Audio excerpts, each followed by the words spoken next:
প্রতিষ্ঠানে আমরা তো দু একটা করছি, কিন্তু অন্য কোনো প্রতিষ্ঠানে এভাবে শিখায় না। আলহামদুলিল্লাহ অনেক সুন্দরভাবে শিখাইছে।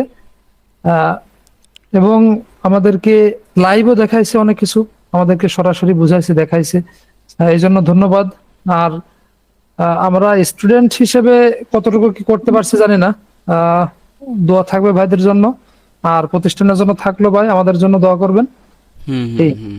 জি অবশ্যই। আর কেউ কিছু শেয়ার করতে চান? আমার ভাই একটা বিষয় যে আগে মানুষের সাথে কমিউনিকেট করতে গেলেও একটু দ্বিধাদ্বন্দ্ব হইতো নানান রকম। তো এখন অনেক কিছুই ভাই রিকভার হয়েছে দেখা যায়, মানে যে আলহামদুলিল্লাহ, আরও রিকভারি করতে হবে। আপনার কথার মধ্যে অপ্রয়োজনীয় কথা বেশি আসে, আমি এটা নোট ডাউন করছি। এইখানে আরেকটু বেশি ফিল্টারিং করে কথা বলতে হবে, ঠিক আছে? যেহেতু আপনি আমাদের ইডিএম ব্যাচে আছেন, আশা করি ইনশাল্লাহ এগুলো সব ঠিক হয়ে যাবে। আর সবচেয়ে বড় কথা হলো এইভাবে জিজ্ঞেস করে না, মানে আপনার নিজেরাই উপলব্ধি করতে পারবেন। সামান্য কয়েকটা দিনের জার্নি, যেহেতু প্রতিদিন তো আর ক্লাস না, সপ্তাহে 3 দিন, 3 মাসের একটা জার্নি, হয়তো সাপোর্ট ক্লাস সহ সব কিছু মিলে 4 মাস।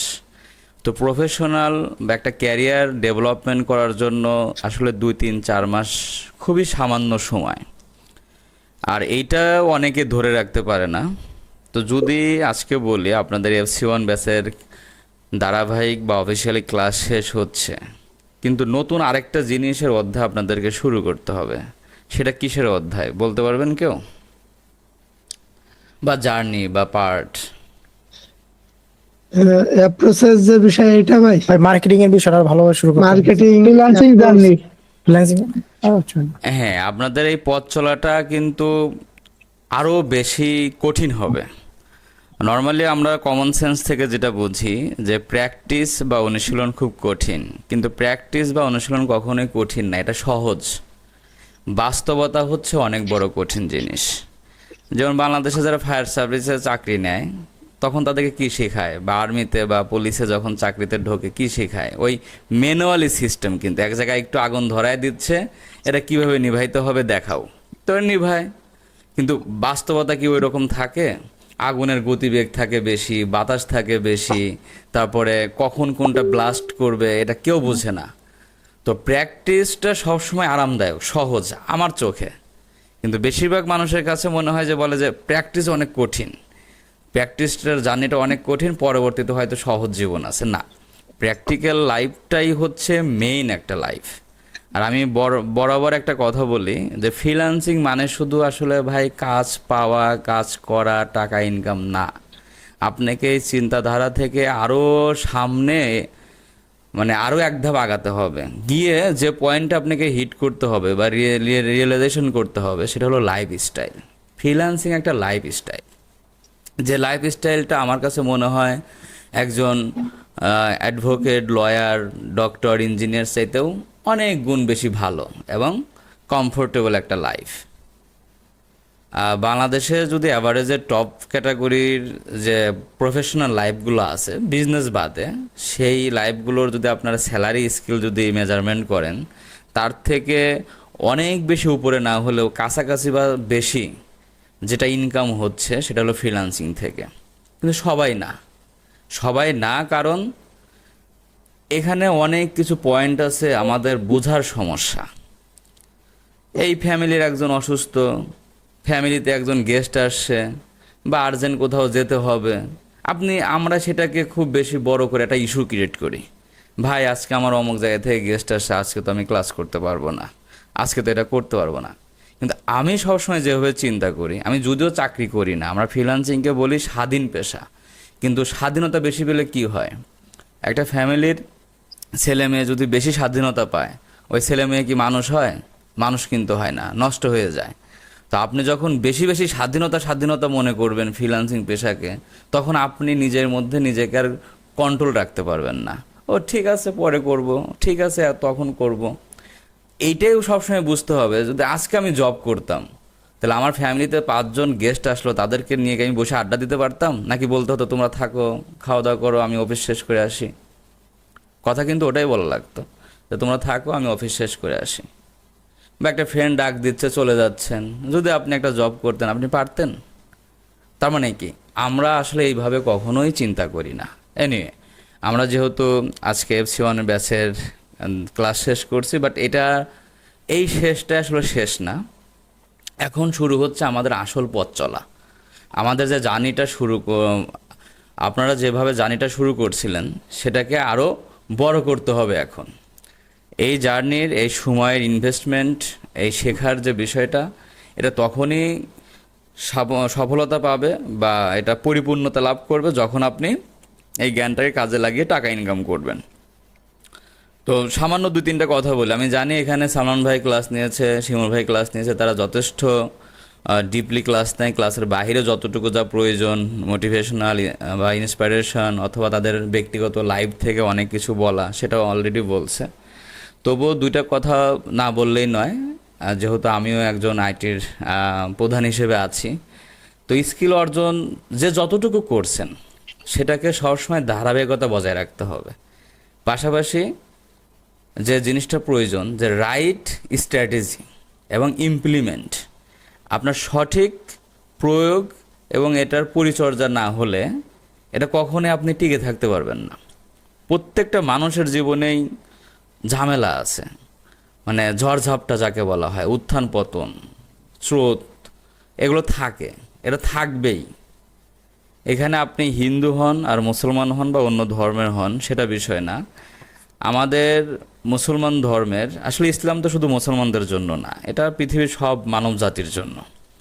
এখানে যুগে যুগে যত নবী রাসূলগণ আসছে, উল্লেখ আছে যে 1,25,000, তার মধ্যে হয়তো 25 থেকে 27 জনের নাম উল্লেখ আছে কুরআন মাজিদে। প্রত্যেকজন নবী বলি, রাসূল বলি বা যারা এই যে সাহাবী বলি, সবার জীবন ছিল অনেক কঠিন। পরীক্ষার সম্মুখীন হতে হতে হতে হতে তাদের লাইফটাই শেষ হয়েছে ওইভাবেই। এটার একমাত্র কারণ হচ্ছে পরবর্তী প্রজন্ম, পরবর্তী জাতি এখান থেকে যেন শিক্ষা নিতে পারে, এখান থেকে যেন শিক্ষা নিতে পারে। তারা ক্ষুধার্ত ছিল, তাদের বাসস্থান ছিল না, তারা সবসময় আল্লাহর উপর বিশ্বাস রাখত, তাওয়াক্কুল করত, ধৈর্য ধারণ করত।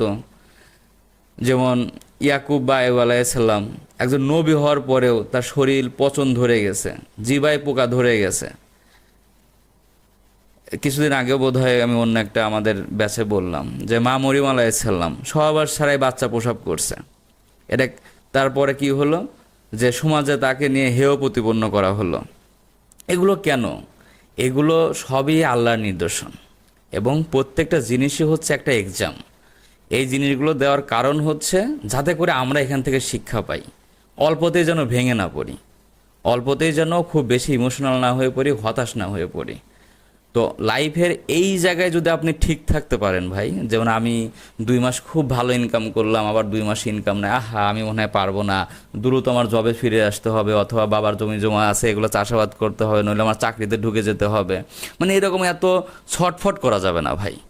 আপনাকে ডিসাইড করতে হবে ফ্রিল্যান্সিং সেক্টরে লক্ষ লক্ষ মানুষ কাজ করছে, কোটি কোটি মানুষ, যেখানে বাংলাদেশ হচ্ছে পৃথিবীর 2য়তম স্থানে।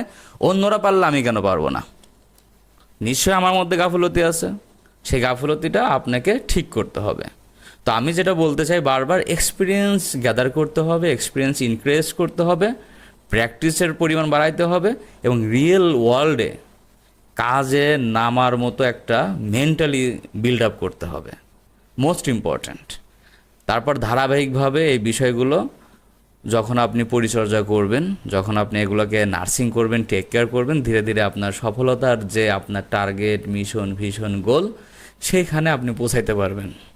তো ফ্রিল্যান্সিং মানে আমি যে কথাটা বলি বারবার, এটা শুধু পেশা বা টাকা ইনকাম না, এটা হচ্ছে একটা লাইফ স্টাইল। আপনার দৈনন্দিন জীবনে ফ্রিল্যান্সিংটাকে একদম ভিতরে গেঁথে নিতে হবে যে আমি একজন ফ্রিল্যান্সার। আমার কথা, আমার বার্তা, আমার চাল চলন, আচার আচরণ অন্য 2-5 জনের থেকে আলাদা হবে। যেমন একটা ডক্টর কথা খুব কম বলে, দেখেন এর প্রত্যেকটা মানুষের কর্মের সাথে মানুষের লাইফ স্টাইল কিন্তু ইনক্লুড করা, আমরা হয়তো ওইভাবে মানে বিচার করি না। একজন ডক্টর খুব কম কথা বলে, একজন মানে লোকাল বাসের ড্রাইভার যে পরিমাণ মুখ খারাপ করে, একজন কোচের ড্রাইভার কি মুখ খারাপ করে? বা তার যে ড্রেস আপ আর তার যে ড্রেস আপ, এটা কি সমান? সমান না। পেশায় তাকে তার লাইফ স্টাইলটা চেঞ্জ করে দিয়েছে। আমাকে আপনাকে এইভাবেই ভাবতে হবে। মন চাইলেই আমরা কিছু করতে পারি না, বলতে পারি না, চলতে পারি না। আমি একজন ফ্রিল্যান্সার, আমার লাইফস্টাইলটা ফ্রিল্যান্সারের মতো হতে হবে।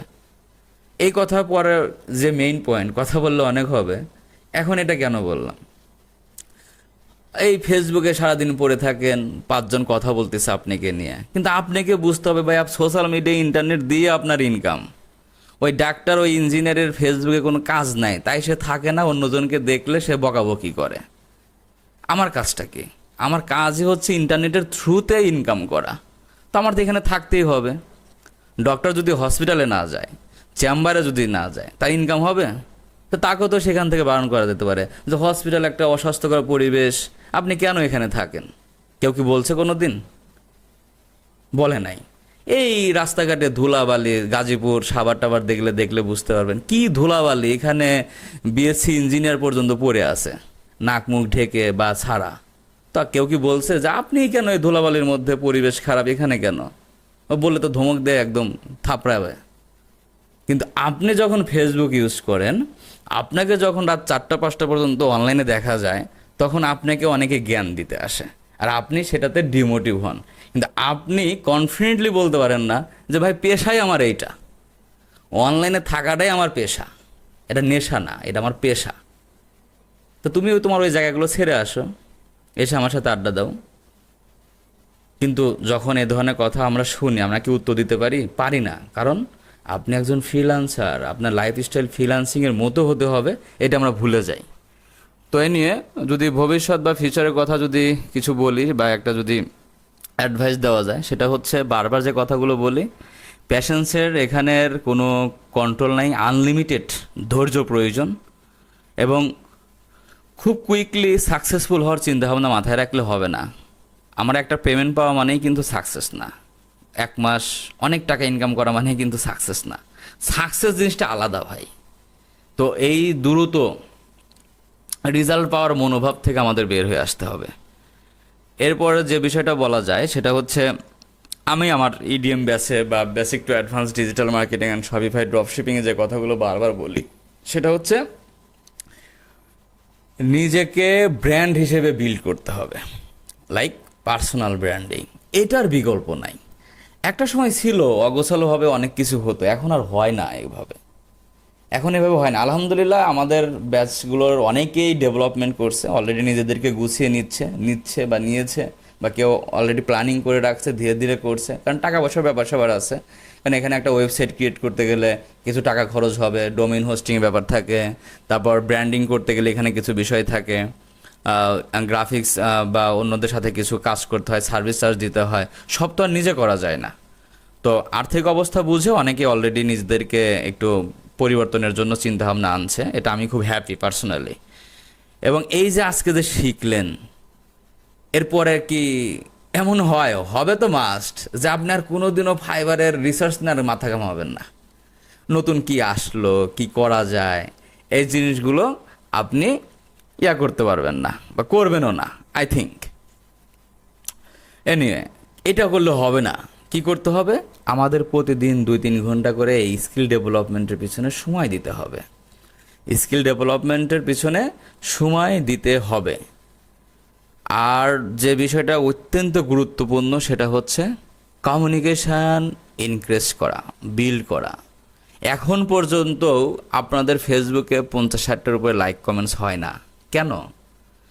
আমাকে তো এখন অনেকে শত্রুতা মনে করে হোক বা কম্পিটিশন মনে করে হোক, এখন অনেকেই রিয়াক্ট দেয় না, মানে পোস্ট দেখে সব করে দেয় না। আমি বুঝি তো, কারণ আমার তো মাস শেষে একটা ডেটা আমি পাই, কত রিচ, কত ইনগেজ, এটা তো আমি পাই। কিন্তু একটা সময় যখন আমি আপনাদের মতো শুধুমাত্র একজন ফ্রিল্যান্সার হিসেবে মার্কেটে পরিচিত ছিল বা সোশ্যাল মিডিয়াতে, তখন আমার সামান্য একটা লেখাতেও 200-300 লাইক হতো বা এখানে একটা রিয়াক্ট আসতো। তো আপনাদের কিন্তু ওই জায়গাটা এখনও তৈরি হয় নাই, এটা কিন্তু আমি নোট করে রাখতে পারেন। তার মানে কি, আপনাকে আরও গুছালো বিষয় নিয়ে পোস্ট করতে হবে, কথা বলতে হবে, অন্যদের সাথে কমিউনিকেশন বাড়াইতে হবে। এখন আপনি ভাই কারো পোস্টে জীবনে লাইক দেন না, কমেন্ট দেন না, সে লোকটা কেন এসে আপনাকে দিবে? তার মানে কি, সম্পর্ক নাই? সম্পর্ক না থাকলে তো এমনই হবে। তো that's mean communication build up করতে হবে এবং অ্যাক্টিভিটিস বজায় রাখতে হবে। আপনি যা শিখলেন সেগুলো ছোট ছোট করে অন্যদের সাথে শেয়ার করবেন, বিভিন্ন গ্রুপে আপনার ছড়ায় যাবেন। ওই যেটা বলা হয় আর কি, যখন একটা অপারেশন হয় মানে সেটা প্রশাসনিকভাবে, তখন টিম ভাগ করে না, যে 10 জন আর্মি এদিকে চলে যায়, ওইদিকে চলে যায়, ওইদিকে চলে যায়। তো আপনি একাই 100, আপনার তার 10 জন নাই। তা আপনাকে একাই বিভিন্ন দিকে ছড়ায় যেতে হবে, এটার কোনো বিকল্প নাই। ছড়ানো মানে এই আপনাকেই নিজের ফেসবুকে থাকতে হবে, আরও 10টা গ্রুপে থাকতে হবে, লিঙ্কডইনে থাকতে হবে, ইনস্টাগ্রামে থাকতে হবে, ইউটিউবে থাকতে হবে। কারণ আমরা হচ্ছি ফ্রিল্যান্সার, আমাদেরকে স্কিল গ্রো করতে হয়, আমাদেরকে অ্যাক্টিভিটিস করতে হয়, পার্সোনাল গ্রো করতে হয়, কাজ খুঁজতে হয়, কাজ করার জন্য ক্লায়েন্টকে পটাইতে হয়, কাজ করে ডেলিভারি করতে হয়, তারপরে আমরা পেমেন্ট পাই। 1-এর ভিতর 7 যে গল্পগুলো পড়ে আসছি বা বই ছিল, ওই রকম ব্যাপারটা। আপনি মানুষ একজন, কিন্তু আপনাকে রোল প্লে করতে হয় মাল্টিপল। তো মাল্টিপল রোল প্লে করতে পারলেই আমরা সফলতার মুখ দেখব ইনশাল্লাহ। ফাইনালি যেটা বলতে চাই, ইলানআইটির সাথে আপনারা ছিলেন, থাকবেন, আছেন, এটা আমি বিশ্বাস রাখি। আমরা কখনোই শুধুমাত্র স্টুডেন্ট হিসেবে আপনাদেরকে রিপ্রেজেন্ট করি না, আমরা সবাই একটা ফ্যামিলি। আপনাদের সাথে আমাদের এই সুসম্পর্ক, আপনাদের সাথে আমাদের এই ভালোবাসার বন্ধন ছিল, থাকবে ইনশাল্লাহ। তো সবসময় যে বিষয়টা বলার জন্য, যে আপনাদের জন্য আমাদের দরজা খোলা থাকবে সবসময়। যদি ইন ফিউচারে আবার কোনো একটা ব্যাচে যদি নিজেকে কামব্যাক করতে চান, যে আমি আবার একটু শেখার মধ্যে রাখতে চাই, যেমন আমাদের ইডিএম 1 ব্যাচ 2 ব্যাচ থেকে অলরেডি রিকোয়েস্ট আসছে যে ভাই সামনে 6 ব্যাচে বা 7 ব্যাচে আমাদেরকে আবার নিন। তো কেন? ওই যে আগে আমি বলছি যে ফ্রিল্যান্সিং যে স্কিলটা, এটা হচ্ছে কি স্কিল, কেউ বলতে পারবেন? এটা হচ্ছে ডাইনামিক স্কিল। ডাইনামিক স্কিল পরিবর্তনশীল, এগুলো পরিবর্তন হয়। তো যখন পরিবর্তন হবে তবে অবশ্যই আমাকে যুগের সাথে তাল মিলিয়ে চলতে হবে। আশা রাখি আমার এই সংক্ষিপ্ত কথা বলবো না, আমি কথা বলবো অনেক বেশি বলি, এলাবোরেটলি কথার মধ্যে আপনারা পয়েন্ট ফাইন্ড আউট করতে পেরেছেন। So stay connect, keep learning and keep growing. Happy freelancing with ইলানআইটি ইনস্টিটিউট। আমাদের স্লোগান, স্বপ্ন যেখানে বাস্তবতায় রূপান্তরিত হয়। তো অবশ্যই আমি আশাবাদী এবং বিশ্বাস রাখি আপনাদের জন্য দোয়া, ভালোবাসা, আপনাদের প্রত্যেকজন মানুষের স্বপ্ন বাস্তবায়ন হবে ইনশাল্লাহ। আল্লাহ হাফেজ।